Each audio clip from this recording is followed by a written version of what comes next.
ਲੈ ਵਾ ਅੱਜ ਪਤੇ ਲੱਗਣੇ ਨਹੀਂ, ਅਸੀਂ ਵੀ ਜਹਾਜ਼ 'ਚ ਬਹਿ ਗਏ ਹੂੰ।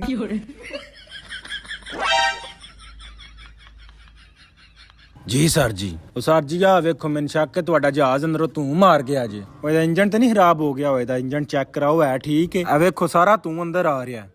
ਭਾਈ ਜਹਾਜ਼ 'ਚ ਖਰਾਬੀ ਨਹੀਂ, ਇਹ ਏਸੀ ਦੀ ਕੂਲਿੰਗ ਅੰਦਰ ਆ ਰਹੀ ਹੈ, ਇਹ ਧੂੰ ਨਹੀਂ। ਅੱਛਾ ਇਹ ਸੀ ਇਹ। ਸਰ ਜੀ 1 ਮਿੰਟ ਜਹਾਜ਼ ਰਕਾਓ ਨਾ, ਮੈਂ ਥੋੜਾ ਜਿਹਾ ਹੌਲਾ ਹੋਣਾ ਸੀ, ਨਾਲੇ ਆ ਸਿਰਕਟ ਦਾ ਸੂਟਾ ਲਾ ਲਿਆ। 1 ਮਿੰਟ ਜ਼ਰਾ ਸਾਈਡ ਤੇ ਲਾਇਆ। ਹਾਂ ਸਰ ਜੀ ਇਹ ਜਹਾਜ਼ ਹੈ ਤੁਹਾਡੇ ਅੱਬੂਰਾਂ ਦਾ ਕੋਈ ਰਕਸ਼ਾ ਨਹੀਂ ਜਿਹੜਾ ਥੋੜਾ ਜਿਹਾ ਸਾਈਡ ਤੇ ਲਾ ਲਈਏ। ਉਹ ਭਾਈ ਜਾਨ ਇਹ ਜ਼ਮੀਨ ਤੋਂ ਬਹੁਤ ਉੱਪਰ ਆ ਗਿਆ, ਇਹ ਹੁਣੇ ਤੋਂ ਥੱਲੇ ਨਹੀਂ ਜਾ ਸਕਦਾ, ਇਹ ਸਾਈਡ ਤੇ ਨਹੀਂ ਲੱਗਦਾ ਕਿਉਂਕਿ ਬਹੁਤ ਉੱਤੇ ਆ ਗਿਆ। ਉੱਤੇ ਆਏ ਆ ਤੇ ਫਿਰ ਸਰ ਜੀ ਇੰਜ ਕਰੋ, ਥੋੜਾ ਜਿਹਾ ਹੋਰ ਉੱਤੇ ਕਰ ਲਓ। ਮੈਂ ਫਿਰ ਆਪਣੇ ਦਾਦੇ ਰਾਨੀ ਮਿਲਦਾ ਜਾਵਾਂ, ਉਹ ਵੀ ਮਾਰ ਕੇ ਉੱਤੇ ਹੀ ਆਏ ਨੇ, ਇੰਜ ਹੀ ਦੱਸਿਆ ਮੈਨੂੰ ਬੰਦਿਆਂ ਤੇ।